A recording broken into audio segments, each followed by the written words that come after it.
ناظرین و سامعین، خوش آمدید۔ کشمیر ڈیجیٹل کی پوڈ کاسٹ میں آپ کو خوش آمدید کہتے ہیں اور میں ہوں آپ کی میزبان نوشین خواجہ، اور آج میرے ساتھ موجود ہیں راجہ محمد یاسین خان صاحب، جن کا تعلق وسطی باغ حلقہ LA-15 سے ہے اور جو کہ 2 بار منسٹر رہ چکے ہیں، 1 بار ایڈوائزر ٹو پرائم منسٹر رہ چکے ہیں اور 3 بار فلیگ بیئرر رہ چکے ہیں، اور اس بار وسطی باغ LA-15 سے الیکشن لڑنے کا ارادہ رکھتے ہیں۔ راجہ صاحب، آپ کا بہت شکریہ کہ آپ نے پوڈ کاسٹ کے لیے وقت نکالا۔ یہ بتائیے گا، پورا پونچھ اس وقت بے چین ہے، لوگ پریشان ہیں، سیاسی جماعتوں کا آپ کردار کیسے دیکھتے ہیں؟ کیا کردار ہونا چاہیے تھا؟ کس طرح سے دیکھ رہے ہیں آپ اس ساری سچویشن کو؟ جی بہت شکریہ، آپ نے موقع دیا حاضری کا، جی تھینک یو ویری مچ۔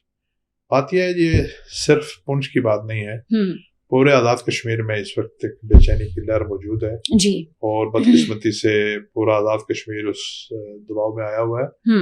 تو بات یہ ہے جی کہ سیاسی جماعتوں کا بنیادی کردار ہی سیاسی جماعتوں کا ہے جی، یہ سیاسی معاملات ہیں اور سیاسی جماعتوں کو ہی حل کرنے چاہیے۔ لیکن بدقسمتی سے پچھلے کچھ عرصے سے یہ جو پچھلی حکومت تھی آزاد کشمیر کی، ابھی تو پیپل پارٹی کی حکومت ہے، اس سے پہلے جو حکومت تھی چوری انوار صاحب محترم جو اس کے وزیر اعظم تھے، جی، اس وقت یہ سیاسی نظام درم برم ہو کے رہ گیا۔ وہ چونکہ کسی سیاسی پارٹی کی حکومت نہیں تھی، بلکہ وہ کہتے تھے MLAs کی حکومت ہے۔ اس میں مختلف سیاسی جماعتیں تھیں اور اس سیاسی جماعت کے کسی ایک سیاسی جماعت کی کوئی اس طریقے سے ریپرزنٹیشن نہیں تھی یا کوئی ہولڈنگ نہیں تھی جی۔ اس کی وجہ سے یہ جو معاملات ہوئے، یہ ایکشن کمیٹی کے معاملات الجھتے چلے گئے۔ شروع میں معاملات تھوڑے سے تھے، شکایات یا مطالبات تھوڑے سے تھے، لیکن چونکہ کسی پولیٹیکل پارٹی نے اس کی آنرشپ نہیں لی تو حکومت اس طریقے سے اس کو ہینڈل نہیں کر سکی، بالکل۔ اور وہ معاملہ بڑھتے بڑھتے پھر اس نیچ پہ آ کے پہنچا کہ آج کے حالات جو حالات آج یعنی اپنے اقتدار کو طول دینے کے لیے اور سب ہی اس کوئلیشن گورنمنٹ کو چلانے کے لیے اپنے ہی کاموں میں مصروف رہے، قانون سازی میں مصروف رہے، اور جو عوامی ایک مسئلہ تھا اس کو کاؤنٹر کرنے میں وہ ناکام رہے، جس وجہ سے یہ ساری طریقے سے ناکام رہے۔ اس لیے کہ دیکھیں، سیاسی حکومتوں کا یہی کام ہوتا ہے کہ جب وہ حکومت کر رہے ہوتے ہیں تو مختلف لوگوں کے مطالبات ہوتے ہیں، کسی کے جائز مطالبات ہوتے ہیں، کسی کے ناجائز ہوتے ہیں، کسی کے قابل عمل ہوتے ہیں، کسی کے ناقابل عمل ہوتے ہیں،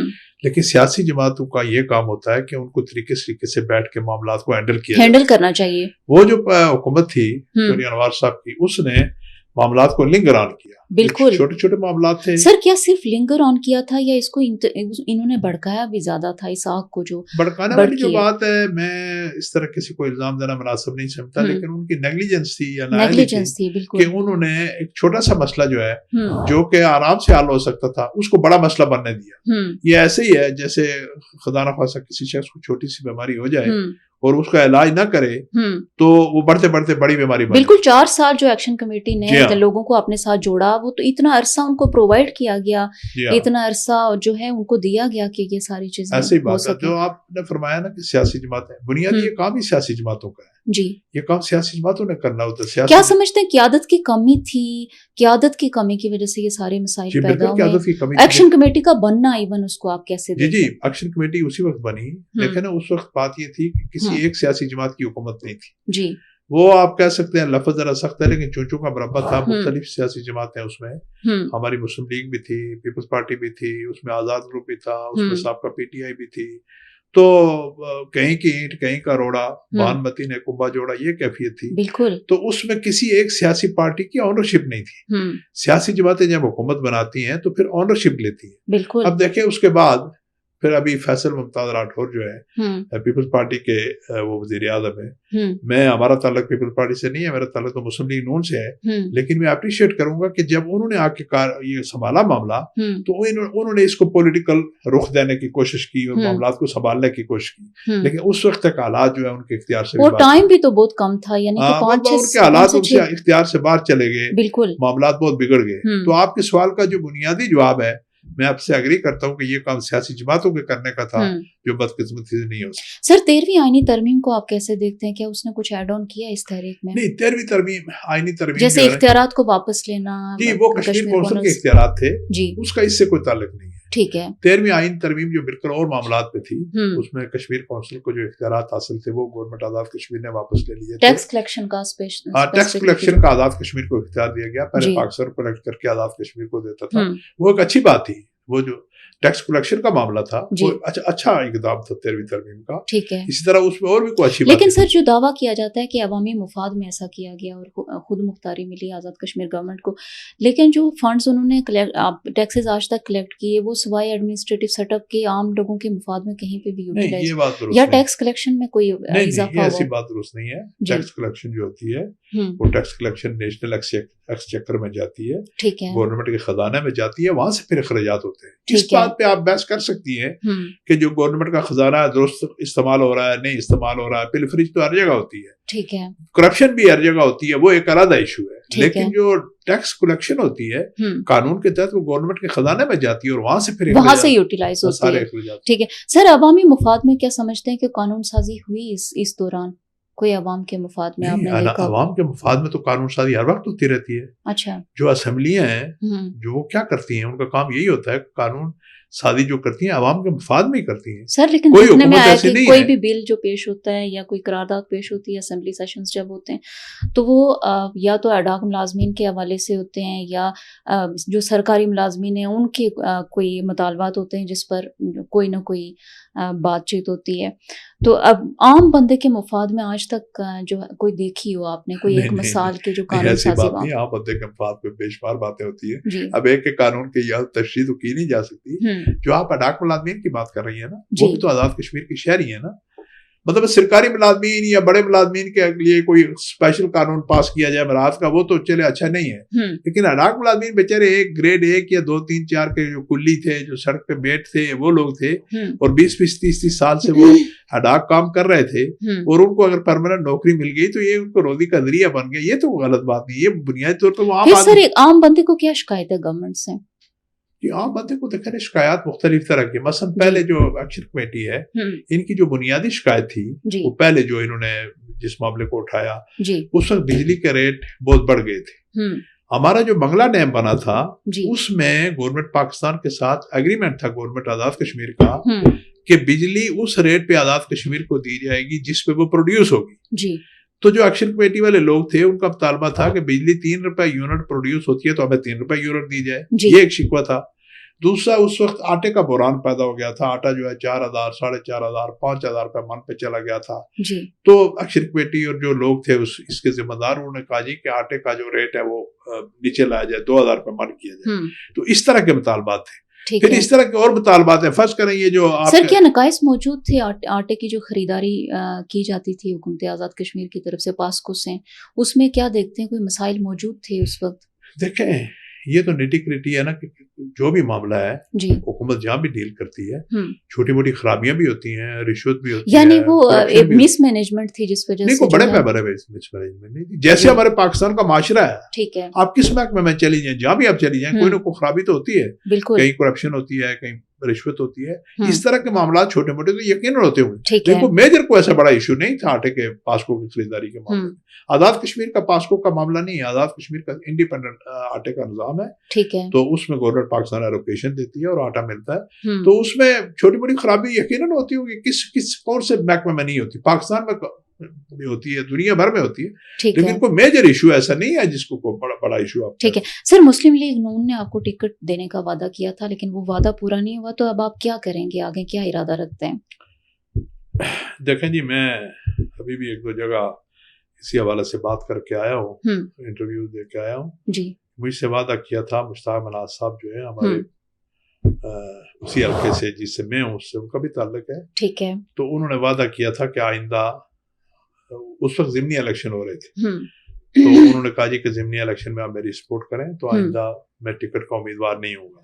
ٹھیک ہے, اور اس کا انہوں نے وعدہ کیا اور اس کی تائید اور توثیق ہمارے پارٹی پریزیڈنٹ شاہ غلام قادر صاحب تھے, پارٹی کے جنرل سیکرٹری طارق فاروق صاحب تھے, سابق وزیر اعظم فاروق قادر صاحب تھے, ڈاکٹر نجیب صاحب تھے. ان لوگوں نے کہا جی کہ یہ وعدہ صرف مشتاق مناز کا نہیں ہمارا بھی ہے. ٹھیک ہے, اور انہوں نے کہا کہ یہ وعدہ جو ہے میاں نواز شریف کا ہے, چونکہ وہ پارٹی کے ہیڈ ہے تو ان کا وعدہ ہے کہ آئندہ ٹکٹ آپ کو ملے گا. تو ابھی جب ٹکٹ کا وقت آیا اپلیکیشن دینے کا تو مشتاق مناز صاحب کو میں نے کہا کہ آپ اپلیکیشن نہ دیں اس لیے کہ آپ نے مجھ سے وعدہ کیا ہوگا آپ امیدوار ہی نہیں ہوں گے. ٹھیک ہے, لیکن انہوں نے اپلیکیشن وعدہ خلافی کرتے ہوئے اپلیکیشن دے دی جی.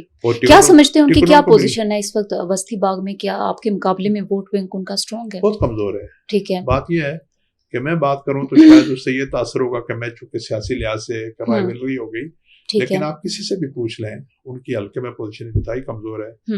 لیکن سیاسی لوگ جو ہے وہ لوگوں کے ساتھ رابطے کے ساتھ ان کا ایک معاملہ ہوتا ہے, عوامی رابطہ ہوتا ہے. نہ وہ کسی سے ملے ہیں, نہ کسی کا فون اٹینڈ کریں, نہ 5 سال سے وہ حلقے میں گئے, خوشی غمی میں شریک نہیں ہوئے, کسی کا چھوٹا موٹا کام ہے لوگوں کا وہ انہوں نے نہیں کیا, تو ان کے خلاف خاصی ریزنٹمنٹ موجود ہے. یعنی یہ خود پارٹی کے جو ہے, پارٹی ایک سیٹ سے اگر وہ ہار جاتے ہیں تو پارٹی کا اپنا نقصان ہونا ہے الیکشنز میں. یقیناً پارٹی کو تو ایک سیٹ چاہیے. ٹھیک ہے سر. شاہ غلام قادر صاحب اور سردار عتیق خان صاحب نے ایک پریس کانفرنس کیا جس میں انہوں نے کہا کہ یہ جو ایکشن کمیٹی والے ہیں ان کو پھانسیاں دی جائیں, تو آپ اس حوالے سے کیا کہتے ہیں آپ, کیا یہ ان کا بیان درست ہے؟ نہیں, بالکل درست نہیں ہے. پھانسیاں دینے والا بیان بالکل درست نہیں ہے. جی. دونوں میرے لیے قابل احترام ہیں. سردار عتیق صاحب تو میرے قائد اور لیڈر رہے ہیں اور آج بھی میں ان کا بہت احترام کرتا ہوں بڑے بھائیوں کی طرح, اور وہ انتہائی زیرک سیاستدان ہیں. شاہ غلام قادر صاحب بھی ہمارے پارٹی کے پریزیڈنٹ ہیں, لیکن میں سمجھتا ہوں کہ یہ بیان جو ہے یہ سخت بیان ہے. دیکھیں اختلاف رائے ہوتا ہے, اور اس وقت اختلاف رائے ایکشن کمیٹی اور گورنمنٹ کے درمیان کافی بڑی سطح پہ موجود ہے. جی. اس میں ایکشن کمیٹی کو بھی میں یہ ریکویسٹ کروں گا کہ وہ بھی معاملات, ان کے 38 مطالبات تھے جن میں سے 35 پورے ہو گئے, تو ان کو بھی مہربانی کرنی چاہیے کہ انتخاب پسندی پہ نہیں جانا چاہیے. 12 سیٹوں کے حوالے سے اتنا بڑا ایشو نہیں بننا چاہیے. سر ان کے یہ جو اس میں اسٹیج پہ جو انتشاری ایک ٹولہ جو ہے شامل ہوا ہے, کیا سمجھتے ہیں کہ اس نے جو اس تحریک کو ہائی جیک بھی کیا اور پھر نقصان بھی دیا ہے ایک عام بندے کو؟ میں آپ سے عرض کروں جی کہ ایکشن کمیٹی میں سارے لوگ ایک سوچ کے عمل نہیں ہیں. وہاں پہ کچھ لوگ یقیناً ایسے ہیں جو خود مختار کشمیر کے حامی ہیں, اور وہ بھی کوئی گناہ نہیں ہے. لوگوں کا نظریہ ٹھیک ہے خود مختار ہو سکتا ہے جی, لیکن کچھ لوگ ہیں جو ان کے نعرے انتہائی قابل اعتراض ہیں. دیکھیں ہم کشمیری جو ہیں ہم پاکستان کے لیے اپنی جان قربان کر سکتے ہیں. بالکل. پاکستان, نظریہ پاکستان پر, مسلح افواج پر, اس پہ کوئی کمپرومائز کسی کشمیری کا نہیں ہے. پھر سر یہ جو لوگوں کے اعتراضات ہیں یہ حکومت آزاد کشمیر سے ہیں, اور اس کو اس طرح سے فیڈرل گورنمنٹ کی طرف موڑنا اور جو ہے نفرت پھیلانا. حکومت آزاد کشمیر سے ہوں بلکہ بھلے فیڈرل گورنمنٹ سے بھی ہوں, اختلافات ہوتے رہتے ہیں. پاکستان میں لوگوں کو اختلاف نہیں ہے, اعتراضات نہیں ہے حکومت میں. اور پھر آٹے اور بجلی کا جو معاملہ ہے اس کو جو ہے وہ تو سیٹل ہو گیا, نظریاتی معاملات سے جوڑنا. یہ نہیں, اس میں اصل بنیادی جو بات ہے وہ 12 سیٹیں مہاجرین کی. جی. وہ اب لمبا ایشو ہے, اگر اس کی آپ تفصیل پوچھیں گی تو آپ کا پوڈ کاسٹ بہت لمبا ہو جائے گا, لیکن وہ ہماری آئیڈیالوجی ہے. 12 سیٹیں جو ہیں اس پہ اچھا اس پہ بیٹھ کے بات ہو سکتی ہے. مثلا فرض کریں کوئی درمیانی راستہ, یو آر رائٹ, لیکن اس پہ سچی بات ہے ایکشن کمیٹی والے بھی ڈٹ گئے اور انہوں نے کہا جی کوئی درمیانی راستہ نہیں, بس یہ بات آپ نے کرنی ہی کرنی. وہ بھی انتہا پہ چلے گئے اور گورنمنٹ بھی انتہا پہ. گورنمنٹ اس طرح کے دو جو سیاسی جماعتیں ہیں وہ ان سیٹوں کو لے کے اپنے اقتدار کی جنگ بھی لڑ رہی ہیں. جی, مختلف عوامل جو تھے کسی حد تک یہ بات آپ کی درست ہے جی, لیکن اس کا علاج ہو سکتا ہے. یعنی یہ تو آپ کہہ سکتے ہیں کہ جو 12 سیٹیں ہیں ان کے الیکشن کا طریقہ کار میں تبدیلی کی جائے. بالکل. ان کو متناسب نمائندگی پہ لے جائیں, ان کا اور کوئی میکنزم بنائیں. اس پہ تو بات ایون یہ کہ وہاں پہ جو مہاجرین موجود ہیں آزاد کشمیر میں ان کو بھی ریپرزنٹیشن دی جائے. کوئی نہ کوئی درمیانی راستہ آپ نکال سکتے ہیں, لیکن ایک طرف آپ آئیڈینٹی ہی ختم کر دیں کہ جو پاکستان کا سٹانس ہے ان 12 سیٹوں پہ کشمیر کے حوالے سے اس کو ختم کر دیا جائے. وہ غلط ہے. اس کے بجائے آپ کوئی درمیانی راستہ نکال سکتے ہیں جس میں آپ کو اگر ریپرزنٹیشن پنجاب سے اعتراض ہے تو وہاں پہ جو موجود ریفیوجیز ہیں ان کو شامل کیا جائے اس میں. جی بالکل, یہ آپ کی بات ٹھیک ہے, اور میں تو مسلسل یہ ریکویسٹ کرتا رہا ہوں جہاں میری بات کہیں پہنچ سکتی ہے, اور اب بھی کرتا ہوں جی کہ خدا را اس معاملے کو انا کا مسئلہ نہ بنایا جائے. بالکل. گورنمنٹ سے بھی ریکویسٹ ہے, گورنمنٹ کی حیثیت ہوتی ہے ماں کی طرح. جیسے ماں ہوتی ہے نا تو اس کا ایک ضدی بچہ ہوتا ہے, شرارتی بچہ ہوتا ہے, اس کو بھی پھر وہ اگنور کرتی ہے, اس کو کبھی تھپڑ بھی مار دیتی ہے, کبھی دلاسا بھی دیتی ہے, کبھی پیار بھی کرتی ہے. اسی طرح گورنمنٹ. اور جو ہمارے جو ایکشن کمیٹی کے لوگ ہیں ان میں ایک تو وہ انتہا پسند ٹولہ ہے, تھوڑا ہے وہ, جو کہ اینٹی پاکستان ہے. اس کو تو ہم کسی صورت میں سپورٹ نہیں کر سکتے. پاکستان کے نظریے کے اوپر تو کوئی بات ہو نہیں سکتی, صبر بھی نہیں ہو سکتا. لیکن جو لوگ ہیں, عام لوگ ہیں, جو لوگ اپنے بنیادی مسائل کے لیے بات کرتے ہیں, ان کے ساتھ نرم رویہ رکھ کے بالکل ان کو بھی جو یہ ہیں یہ کچھ لوگ جو ہے نقصان دے رہے ہیں اس صورت میں جو ہے اس تحریک کو موڑ کے. سردار عتیق احمد خان نے عوامی ایکشن کمیٹی کے لوگوں کو حریت کے لوگوں سے تشبیہ دی ہے. مقبوضہ کشمیر میں جیسے افضل گرو کو پھانسی دی گئی, یاسین ملک جو ہے جیلوں کے چکر کاٹ رہے ہیں اور علی گیلانی صاحب شہید ہو گئے. انہوں نے تشبیہ دی ہے ان سے کہ اسی طرز پہ یہاں پر پھانسیاں دی جانی چاہیے اور ان کو جیلوں میں گھسیٹا جانا چاہیے. تو آپ کیسے دیکھتے ہیں کہ اس سیکشن کمیٹی کو وہاں کی حریت جو لیڈرشپ ہے اس سے موازنہ کرنا کیا یہ درست ہے؟ نہیں, آپ تھوڑا سا اس کو شاید پراپر نریٹ نہیں کر رہے ہیں. وہاں کی جو حریت قیادت ہے جی اس کے ساتھ موازنہ کرنا تو اعزاز کی بات ہے. ٹھیک ہے, وہ ان کے ساتھ اعزاز اس لیے کہ ان لوگوں نے تو قربانی دی ہے تحریک کشمیر کے لیے, پاکستان کے لیے.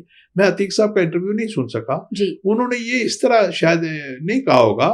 جو افضل گرو تھے یا مقبول بٹ تھے, علی گیلانی مرحوم تھے, وہ تو کشمیر کے ہیرو تھے اور آج بھی ہیرو ہے اور ہمارے بھی ہیرو ہے, وہ پاکستان والوں کے بھی. ان کے بارے میں نہیں, غالباً انہوں نے یوں کہا ہوگا, مجھے پتہ نہیں کہ انہوں نے کہا کہ نہیں, میں نے سنا نہیں کہ جی جیسے ان کے ساتھ ظلم بھارت کر رہا ہے اس طرح پاکستان ظلم کرے. میرے خیال میں یہ الفاظ سردار عتیق صاحب نہیں کہہ سکتے.